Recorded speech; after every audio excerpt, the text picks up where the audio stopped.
अस्सलाम वालेकुम, मैं हूँ उर्मिला शाज़मीन और मेरे साथ हैं डॉक्टर अमजद एसके दुरानी।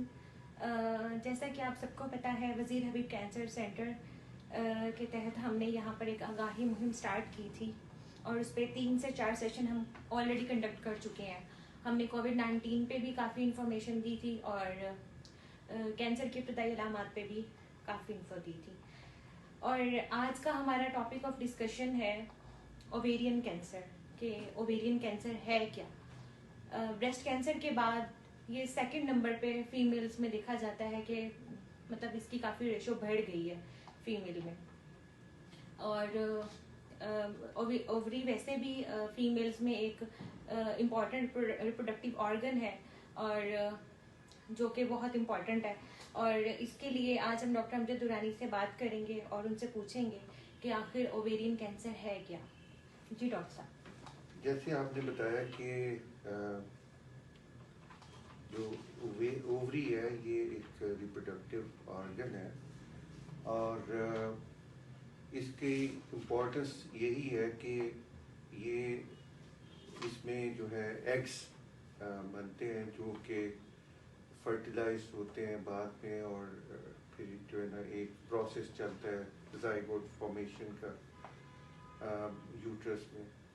तो देखा जाए तो ये जैसे आपने बताया कि ब्रेस्ट के बाद कैंसर ऑफ ब्रेस्ट के बाद ये सबसे खतरनाक फीमेल्स पे कैंसर समझा जाता है और इसकी मोर्टेलिटी बहुत ज़्यादा बढ़ चुकी है। अगर हम देखें तो कुछ अर्से पहले जो यूट्रस या सर्विक्स का कैंसर था वो इससे ज़्यादा खतरनाक समझा जाता था, लेकिन क्योंकि उसके लिए स्क्रीनिंग प्रोग्राम तश्कील दे दिया गया है और उसके बाद से उसकी मोर्टेलिटी और मॉर्बिडिटी कम हुई है, तो इससे ओवेरियन कैंसर जो है वो ज़्यादा अहमियत इख्तियार कर गया। ठीक है जी। तो ये बेसिकली उसी ऑर्गन का कैंसर है जो कि फीमेल्स में ज़्यादा है। और सर इसकी इब्तदाई अलामात क्या है ओवेरियन कैंसर की? इसमें इब्तदाई अलामात तो एक मुख्तलिफ चीज़ होगी रिस्क फैक्टर से। इब्तदाई अलामात में ज़्यादातर जो है ब्लोटिंग होती है फीमेल्स को और ये होता है कि लोअर जो आपकी पेल्विस है एब्डोमेन जो है पेट के निचले वाले हिस्से में ज़्यादा दर्द होता है। फिर ये कि फीमेल्स में ब्लीडिंग भी हो सकती है अनयूजुअल सी। इवन उन औरतों में भी जो कि ज़्यादा उम्र की होती है उनमें भी ब्लीडिंग हो सकती है। फिर ये है कि वज़न बढ़ भी सकता है और कम भी हो सकता है। फिर ये भी होता है कि जिस्म के नीचे वाला हिस्सा जो है वो आहिस्ता आहिस्ता बढ़ना भी शुरू हो जाता है। और ये भी होता है कि कई दफ़ा बार बार पेशाब का आना या कि इनडाइजेशन होना या उल्टी आना, तो या ये कि ऐसी शदीद दर्द जो ठीक नहीं हो रही लोअर एब्डोमेन में, तो ये अलामात तो हैं इसकी। अगर ज़्यादा एडवांस्ड हो जाए और तो फिर इसमें ये होता है कि वज़न जो है एक तो कम हो जाता है, दूसरा ये होता है कि जिस्म के ये दूसरे हिस्सों में भी फैल सकता है। सबसे ज़्यादा ये फैलेगा पेट के झिल्ली वाले हिस्से में। ठीक है, तो इस वजह से ये इसको साइलेंट बाज़ ये किलर सा समझा जाता है कि इसको बड़ी देर बाद जाके डायग्नोज होता है दूसरे कैंसर्स की निस्बत। देखिए ब्रेस्ट में तो ये होता है ना कि आप जो है ना अक्सर पेशेंट्स में उनको गिल्टी वगैरह नजर आ जाती है, लेकिन इसमें अजीब सी बात ये है कि वो फैल चुका होता है और फिर जाके डायग्नोज होता है। तो इब्तदाई अलामात अगर देखा जाए तो जो हमने मुख्तसरन बताई है उन पे ज़रा गौर करें। हो सकता है कि उससे हमें तशखीस करने में आसानी हो जाए। ठीक है, थैंक यू। अच्छा सर, मुझे ये बताएं कि ओवेरियन कैंसर की कितनी टाइप्स हैं? देखिए जो सबसे ज़्यादा समझा जाता है ना, कॉमन है, वो जो 90% के करीब औरतों में है, वो एपिथेलियल ओवेरियन कैंसर, ठीक है जी। ये सबसे ज्यादा, और ये बड़ी उम्र की औरतों में देखा गया। यानी कि उनकी जो मीडियन एज है, उसको दरमियानी उम्र अगर पहले और अब मिलाया जाए तो 63 इयर्स बनती है। आप ये समझे कि 63 पे नहीं, 80, 70, 80 में भी हो सकता है, और ये 55 से शुरू करें या 45 से शुरू करें, और दरमियानी यही तकरीबन 63 बन, ये बड़ी उम्र की औरतों में ज्यादा होता है, जिसको हम क्या बोलते हैं, ओवेरियन एपिथेलियल ओवेरियन ट्यूमर्स, ठीक है। फिर इसके बाद जो है स्ट्रोमल सेल होता है, ट्यूमर जो होता है। फिर जर्म सेल ट्यूमर्स हैं। जर्म सेल ट्यूमर्स, अब मसला ये है कि ये छोटी उम्र की बच्चियों में ज्यादा होता है।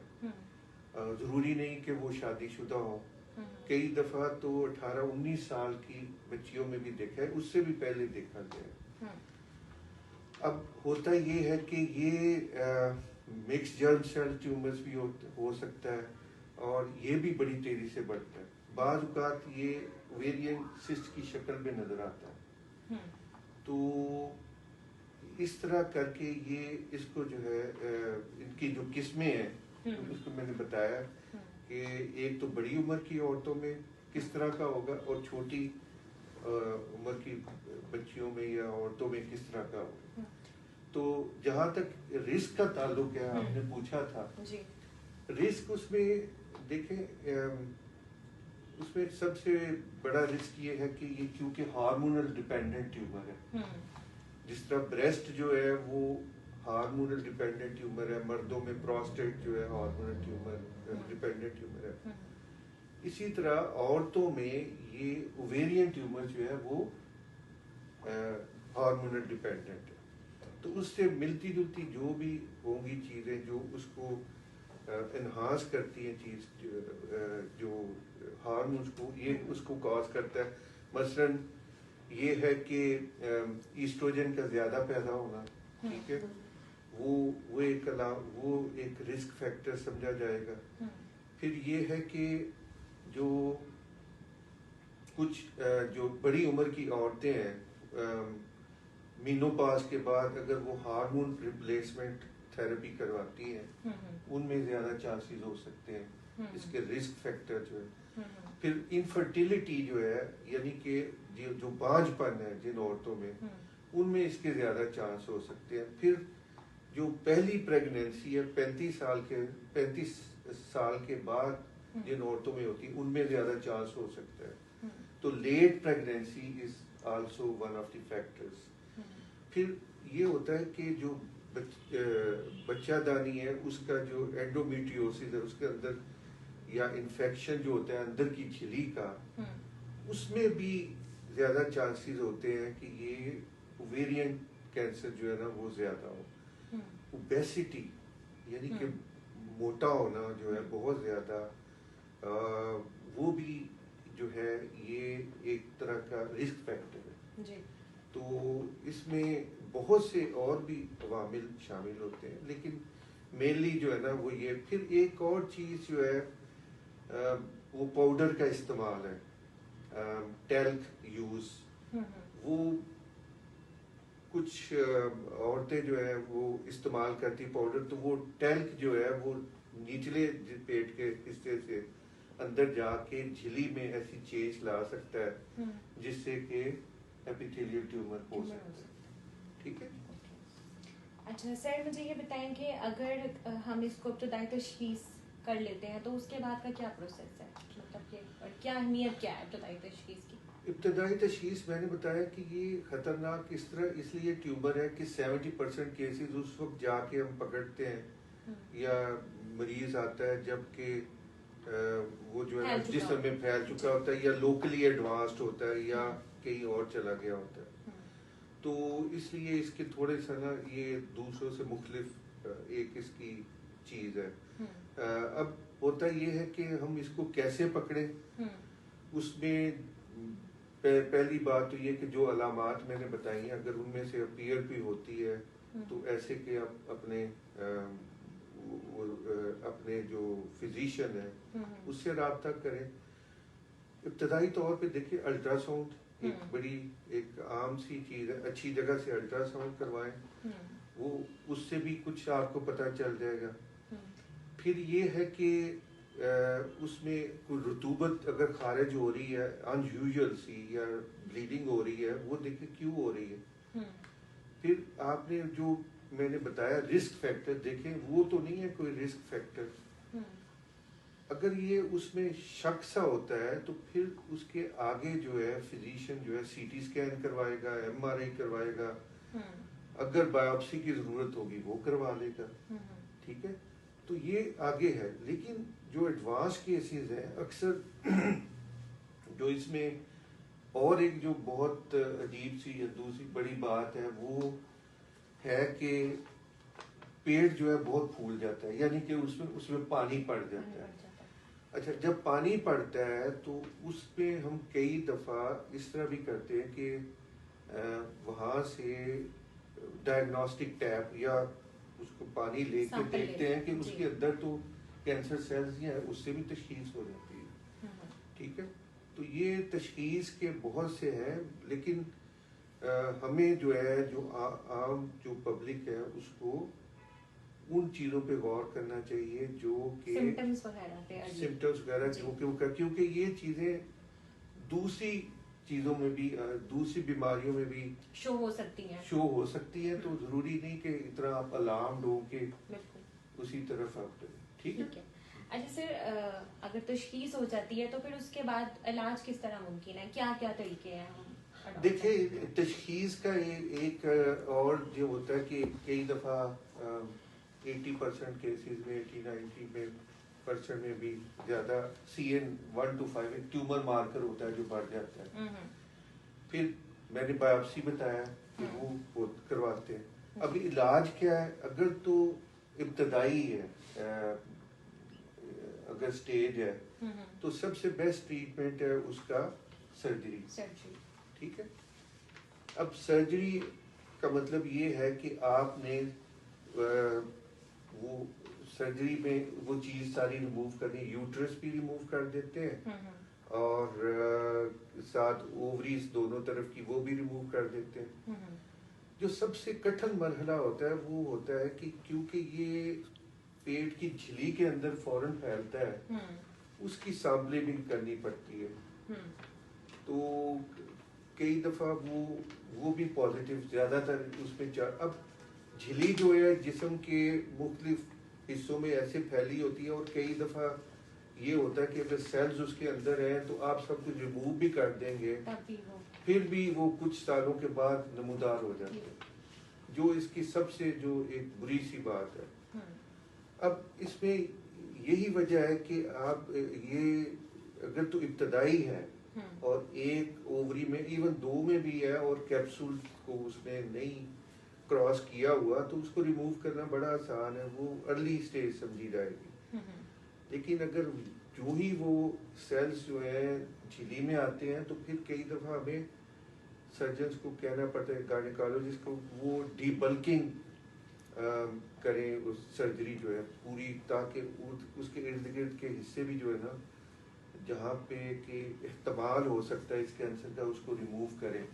ठीक है, यहीं पे हम नहीं पे स्टे करते, फिर उसके बाद अगर तो अर्ली है पहली स्टेज है तो फिर ज़रूरत नहीं है कुछ और देने की कई सर्जरी करके बस। लेकिन अगर उससे ज़्यादा है और ऑन्कोलॉजिस्ट या गायनेकोलॉजिस्ट जो है वो समझें कि ये थोड़ा सा एडवांस है, दोबारा आने का एहतमाल है, तो फिर हम प्रेफर करते हैं कि मरीज को कीमोथेरेपी दी जाए। रेडियोथेरेपी का रोल ज़रूर होता है लेकिन बहुत काम है इसमें ज़्यादा जो है सर्जरी और कीमोथेरेपी का रोल है। फिर एक और तरीका इलाज भी है कि हम पेट के अंदर भी दवाई डालते हैं।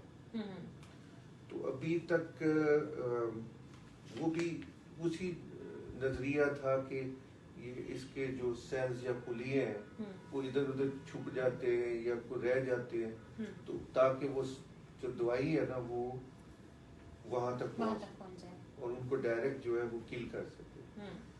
तो इंट्रापेरिटोनियल हम बोलते हैं। फिर एक नई आई थी जिसपे थोड़ा सा मैंने भी काम किया था, वो हीटेड कीमोथेरेपी है।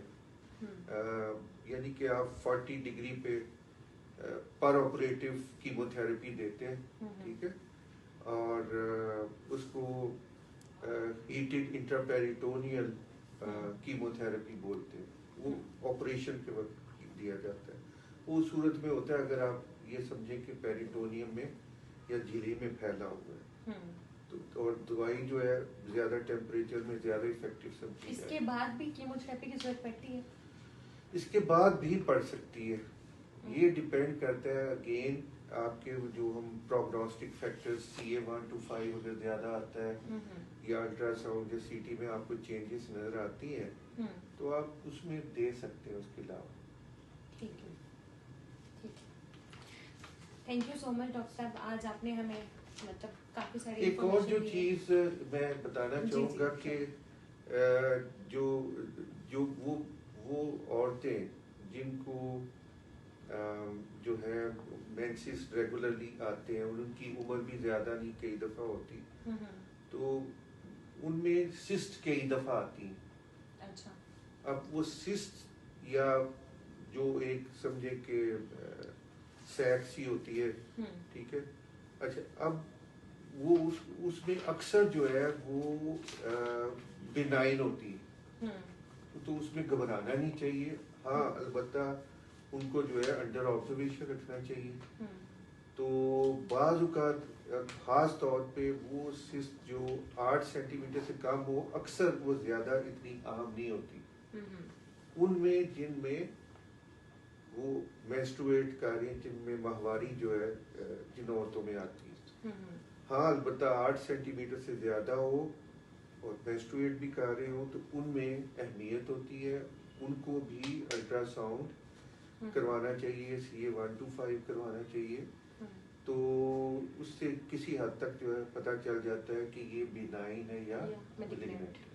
ठीक है, thank you so much doctor साहब। जैसा कि डॉक्टर साहब ने आज हमें बताया है कि